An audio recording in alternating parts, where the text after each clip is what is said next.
I was 33. Standing outside my parents' colonial-style house in the suburbs, clutching a homemade apple pie and a silver-wrapped gift with a satin ribbon.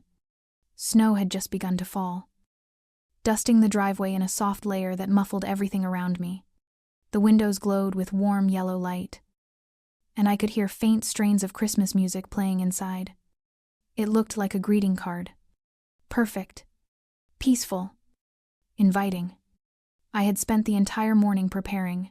My hair was softly curled. Makeup subtle but deliberate. I wore a forest green dress that complemented my skin tone, paired with heeled boots and a wool coat. The look was intentional, calm, capable, festive without being desperate. I wanted them to see the version of me I had worked so hard to become, the one who had built a career in sustainable architecture, bought her own apartment, made her own peace.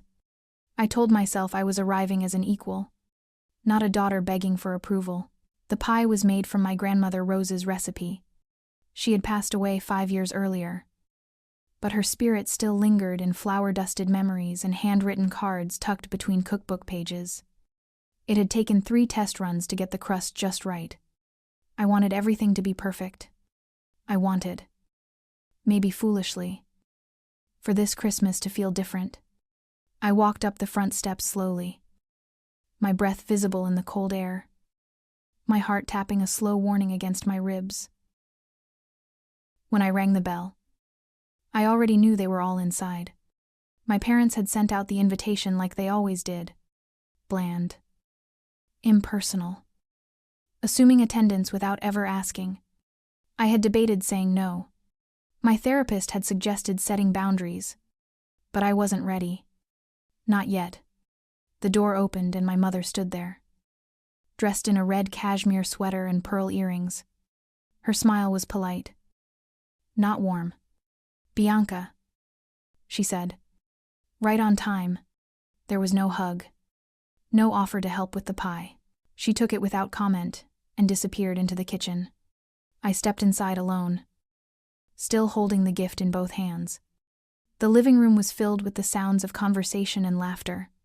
My father was clapping my sister Lauren's husband on the back, calling him son. Travis, my older brother, was surrounded by aunts and uncles, telling some animated story as everyone leaned in, eager to laugh at his punchlines. His wife Rachel stood beside him, perfectly poised in a black cocktail dress, one manicured hand resting possessively on his arm. My mother's voice cut across the room. "Bianca's here." A few heads turned. Some nods. A few half smiles. No one stood up. No one made space. Lauren came over, gave me a brief hug, then whispered that our mother had been tense all day, and maybe I shouldn't bring up work. Apparently, my last promotion had triggered a migraine. Before I could respond, Alicia swept in with her new boyfriend. All glitter and perfume and attention. And there it was. The locket. Grandmother Rose's silver locket, glinting on Alicia's neck like a private joke. I had to swallow hard. I placed the gift carefully under the tree and took a breath, forcing a smile, moving toward a small group near the fireplace. I commented on a recent trip one of my aunts had taken, hoping to join the conversation.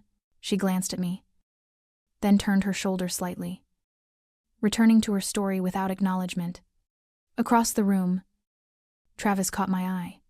He looked me over with a smirk and said, loudly enough for several people to hear, "Why would we waste a seat on you?" The words landed with precision. Casual. Sharp. Cruel. I didn't reply. I didn't react. Not yet. But in that moment, I understood that this wasn't just an oversight. This was a message. And I had heard it loud and clear. I learned early that some families don't operate on love. They operate on hierarchy. I was the middle child. Not the firstborn golden boy like Travis. Not the adorable youngest like Lauren. Just Bianca. The girl who was expected to be quiet, self-sufficient, and not ask for much. Travis had charm. That slick, performative kind that adults confused with confidence. My parents ate it up. He could lie with a smile, and they would thank him for it. The first time I really saw it was in first grade. I had worked for weeks on a diorama for the school fair. A tiny, intricate replica of our neighborhood, complete with hand-drawn street signs and paper trees. I was proud of it. The night before the fair, I came into my room and found it destroyed. Pieces scattered on the floor. Tiny houses crushed. Travis was already there, shaking his head sadly as my parents rushed in behind him. She got mad that it didn't look right. He told them. I tried to help her fix it, but she screamed at me. I told the truth through tears. But they didn't even hesitate. They believed him. They always did. That night, my father helped Travis build a project in the garage. The next day, he won first place. I showed up empty-handed. That was the beginning. There were dozens of moments like that. Hundreds. Travis would whisper something just loud enough to be overheard, plant a seed of doubt, and step back to watch it grow. In middle school, I made the honor roll. He told my parents I had cheated. When I brought home my first boyfriend in high school, Travis spent the entire dinner mocking me, recounting childhood stories that either never happened or were so twisted they felt like knives. A week later, the boy stopped calling. He said I was too much drama. Even as I got older, the sabotage didn't stop. In college, I brought home Dean, my first serious relationship. Travis made comments all weekend.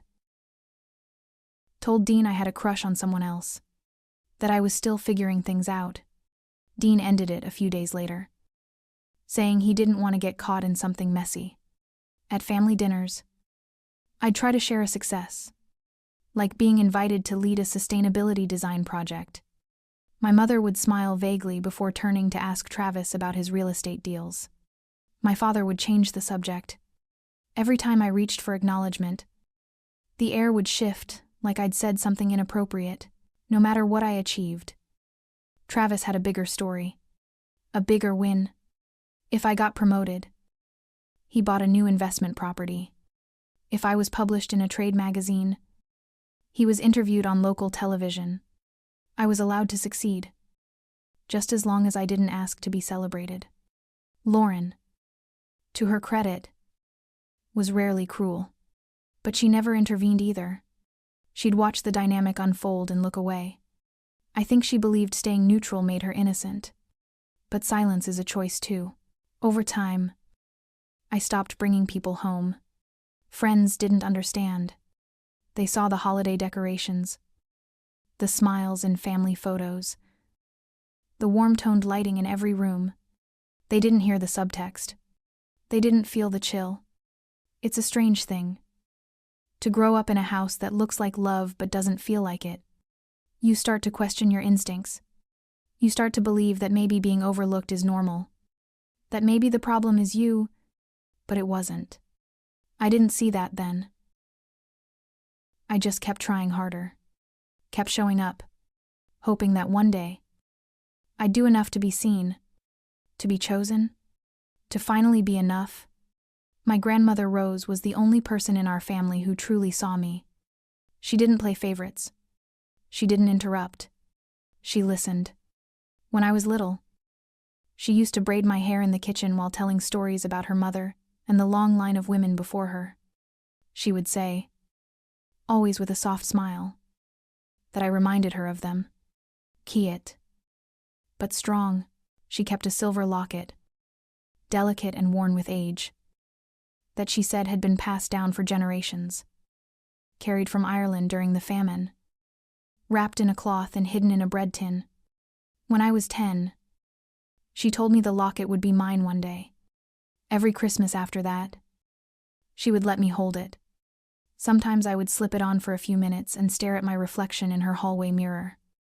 She said it belonged to the granddaughter who carried the same quiet fire. I never questioned who she meant. When she passed, I didn't care about the will. I didn't care about furniture or dishes or antique clocks. I just wanted that locket. It felt like the one piece of my family that belonged to me without condition. The day after the funeral, I went into her bedroom while the adults were in the kitchen. The drawer where she kept it was empty. My stomach dropped. For a moment, I thought maybe someone had moved it for safekeeping. Maybe it was waiting for me in an envelope somewhere. Later that day, Alicia arrived with her new boyfriend. She had always been charming in that polished, effortless way. She made people feel chosen just by talking to them. We had been close once, almost like sisters. But that was before the distance, before the inheritance, before the divide. She leaned in to hug me, and I saw it. The locket, resting on her collarbone, gleaming softly in the light. It was unmistakable. My breath caught. I tried to keep my voice steady when I asked her where she got it. "Oh," she said casually. "Grandma gave it to me before she passed. Said she wanted me to have it privately." I stared at her, my hands clenched into fists at my sides. That wasn't true. I knew it wasn't true. My grandmother had never been secretive. She believed in legacy. She believed in telling people what mattered while she was still here to say it.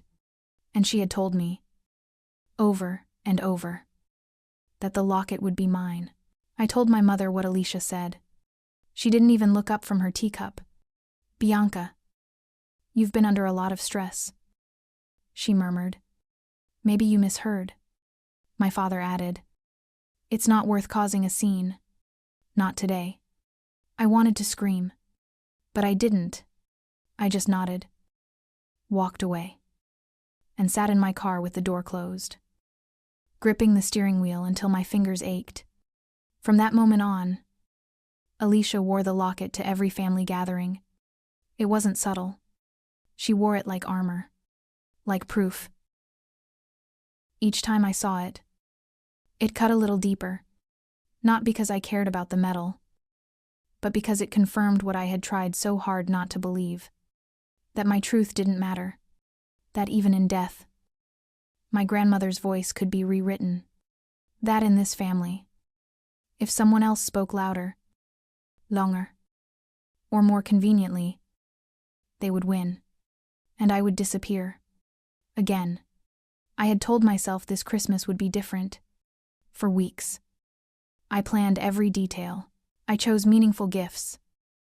Not flashy or expensive, but personal. A hand-knit scarf for my mother in her favorite shade of blue. A first edition of a mystery novel for my father. The same author he used to read when I was little. A custom photo album for Lauren, filled with memories from her engagement and wedding. For Travis, I prepared something more deliberate, wrapped in silver paper and tied with a navy ribbon. His gift contained documents I had gathered over the years. Emails, screenshots, a recording from last Thanksgiving, and beneath it all, a note written in my own hand. I had debated whether to bring it. My therapist, Dr. Marshall, had warned me that confrontation might not change anything, but I needed to do something. Not for them. For me. I arrived at exactly 3 o'clock. The time listed in the invitation. The house looked pristine.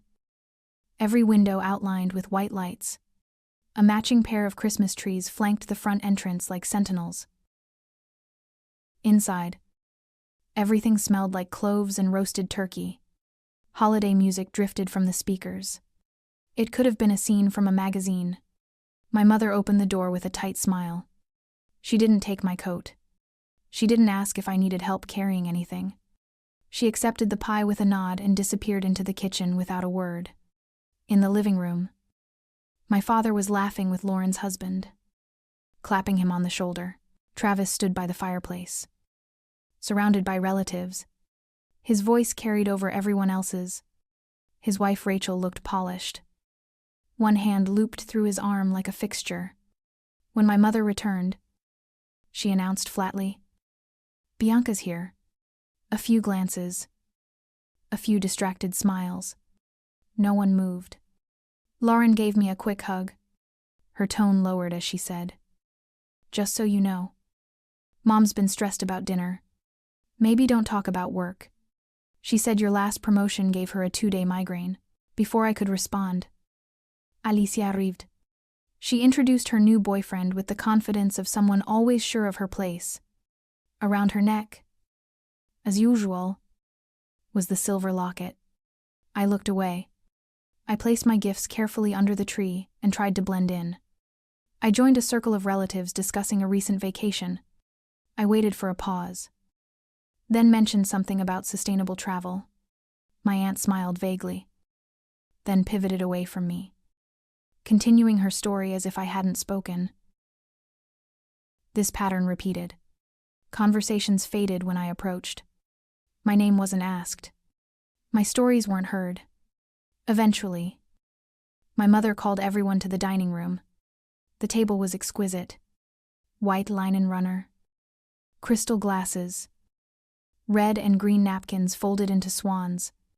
Place cards in her perfect handwriting marked each setting. I started to scan for mine. 10 seats. 12 people. I checked again. I counted. My name wasn't there. I found my mother in the kitchen, brushing butter across the turkey. "I don't see my name at the table," I said. She didn't look up. "Don't worry about that now. Bianca, could you refill the ice bucket?" Something turned in my chest. Slow and cold. On my way back, I passed the hallway and heard her whispering to my aunt. "I don't know why she's making such a fuss," she said. "It's not like she ever enjoys these gatherings anyway. Always sulking." My aunt's voice was low. "Surely there's room for one more chair." My mother sighed. "Richard's back needs space." And Travis asked, "We keep it intimate. You know how he feels about Bianca's energy." They fell silent when they saw me. My aunt looked away. But my mother took the ice bucket and returned to the table as if nothing had happened. I stood there alone, ice seeping into my palm. And I understood. This wasn't carelessness. This wasn't forgetfulness. It was intentional. Every detail had been planned. I wasn't just being overlooked. I was being erased. I locked the bathroom door behind me and leaned against the sink. The soft buzz of voices muffled on the other side. My reflection stared back at me in the mirror. My lipstick was still in place. My curls hadn't fallen. And yet I looked like someone unraveling from the inside out. I turned on the faucet and let the water run, splashing a handful across my cheeks. Not to cool down, but to stay grounded, I breathed in, slow and deep, and braced myself against the porcelain counter. The silence gave space for the memories to come. I was 7, sitting on the curb outside the ballet studio in my leotard and pink tights, legs pulled tight to my chest. Parents had come and gone. Lights had started shutting off inside. My parents had forgotten to pick me up because they were at Travis's baseball game. I was 12, hiding in the nurse's office during lunch because Travis had started a rumor that I had lice. Kids pulled away from me in the hallway. I remember scratching my scalp so hard out of anxiety that I actually started to bleed. I was 16 when Travis told my parents he caught me smoking behind the gym. I wasn't even near the gym that day. I missed homecoming because they grounded me for a lie. At my college graduation, I searched the crowd for them. I finally found my mom packing up the program and my dad explaining that Travis had food poisoning and they needed to leave early. I stood alone in my cap and gown while other families took photos, clapped, celebrated. I thought if I worked hard enough, stayed polite enough, successful enough, they would eventually come around. That they would see me, hear me, choose me. But standing there in the bathroom on Christmas Day, I finally saw it clearly. There was never going to be a moment where I became enough for them, because they had never been looking. I wasn't unloved because I lacked something. I was excluded because that was the role they had assigned me. The outsider, the complication, the one to be managed, not embraced. All those years I kept trying, adjusting, accommodating, editing myself, dulling down my success so it wouldn't seem like bragging, laughing at Travis's jokes even when they cut, apologizing just to keep the peace, and still, I had no seat at the table. Not metaphorically. Literally. No chair. No name card. No space made for me. Even out of pity. I reached into my purse and touched the folded note I had written the night before. The words I hadn't planned to use unless I had no other choice. This was that moment. I dried my hands, fixed my lipstick, and smoothed down my dress. There were tears threatening behind my eyes, but I refused to let them fall. Not here. Not for them. This wasn't heartbreak anymore. It was clarity. The kind that comes not in sudden rage, but in quiet, unwavering truth. The kind you can't unsee once it arrives. They had shown me who they were, over and over, and I had chosen to keep hoping they might change. But now, I believed them.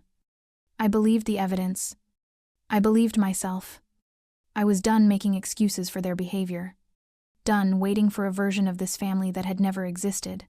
I unlocked the door, stepped into the hallway, and walked back toward the living room. This time, I wasn't walking in as the forgotten daughter. I was walking in as someone who had finally stopped begging to be seen. The dining room was glowing. Perfect in every way. Candles flickered in polished silver holders. China plates gleamed under the soft chandelier. The hum of conversation barely paused as I walked in. No one noticed at first.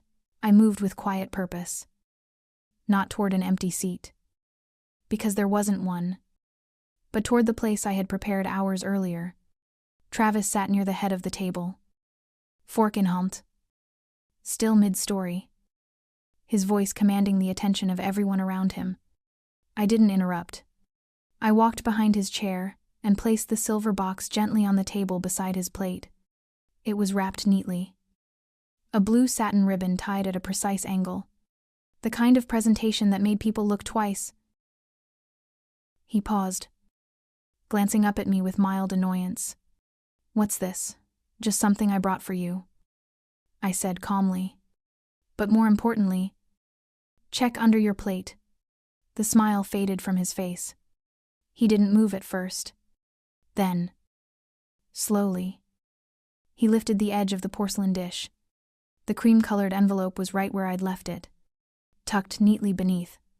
"What is this?" he asked again. Louder now. "You'll see," I said. "Open it. Or don't. But you'll want to know what's in there before dessert." My father finally looked up from his turkey. "Miranda," he started, his voice cautious. "You're disrupting dinner." "Am I?" said. My voice steady. "Is that what's disruptive? Not the part where you all decided I should eat outside. Not the part where Travis told a room full of people that I didn't deserve a seat at the table." The air shifted. Rachel turned toward her husband. Lauren stared at her napkin. Alicia reached instinctively for the locket around her neck.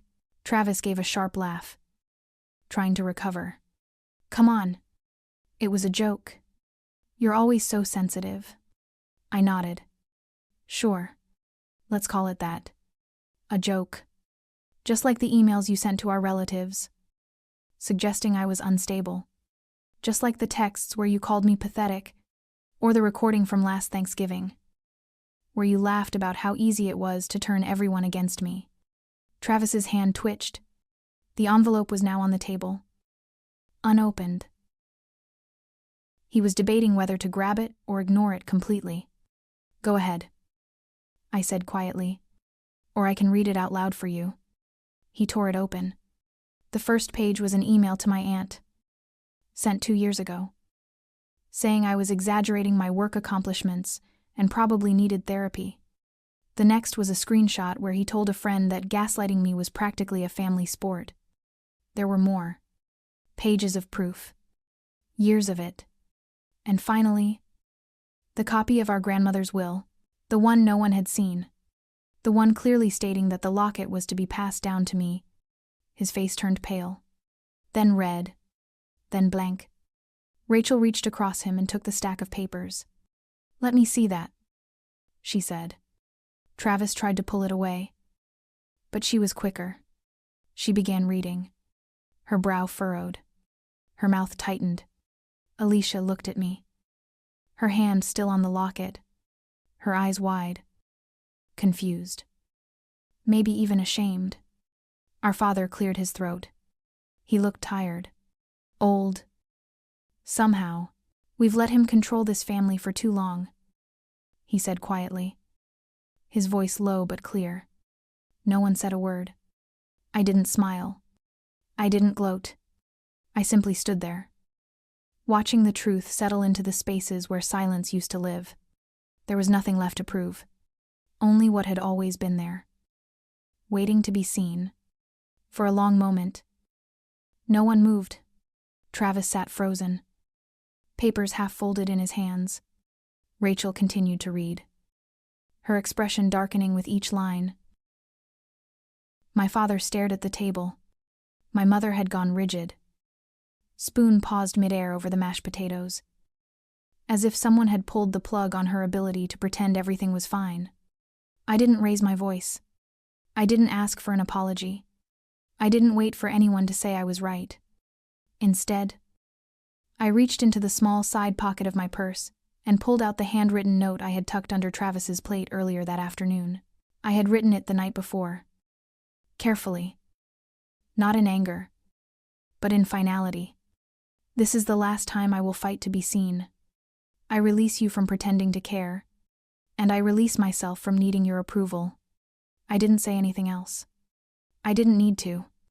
I stepped away from the table, turned on my heel, and walked toward the front door. My heels echoed softly against the hardwood floor. The only sound in a room suddenly thick with everything unsaid. I took my coat from the hallway rack, slipped it on without help, and reached for my purse. No one followed me. No one called my name. The winter air hit my face like a baptism. Cold. Clear. Clean.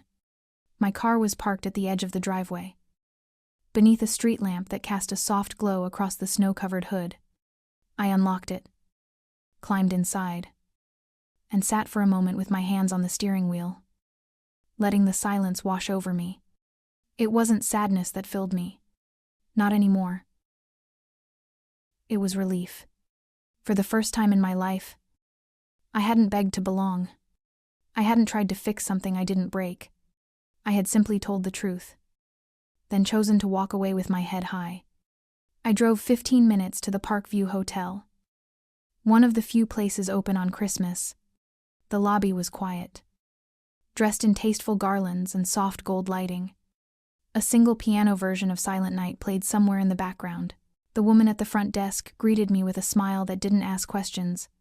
"Just you tonight," she said kindly. "Yes," I said. "Just me."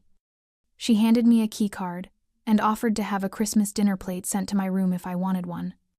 I nodded, thanked her, and took the elevator up to the 5th floor. Inside, the room was warm and still. I took off my coat, slipped out of my shoes, and finally let out the breath I hadn't realized I'd been holding for hours. A short while later, a tray arrived with roasted turkey, cranberry sauce, mashed potatoes, and a slice of pumpkin pie. It wasn't fancy, but it was quiet. No jabs, no tight smiles, no forced small talk. I sat by the window, watching the snow fall over the park, lights flickering across the white ground like scattered stars. It wasn't the Christmas I had imagined. It was better. Not because it was joyful, because it was honest. I wasn't the discarded daughter anymore. I wasn't the girl left off the guest list, erased from the seating chart, or whispered about behind hallway walls. I was the woman who had finally said enough and walked away without looking back. The days after Christmas were quiet, and for once, that quiet felt like peace. At first, the messages poured in.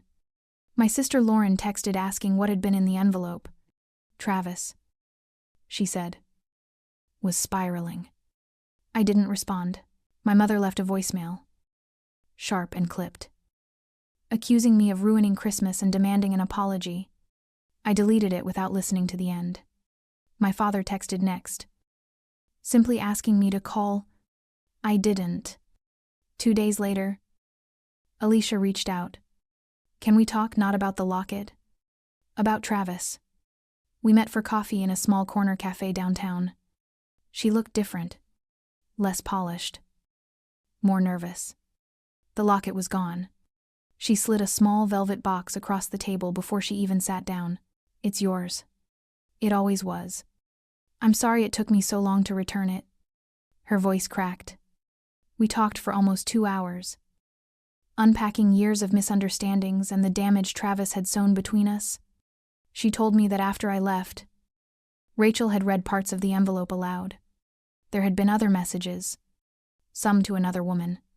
Rachel left the next morning and filed for divorce a week later.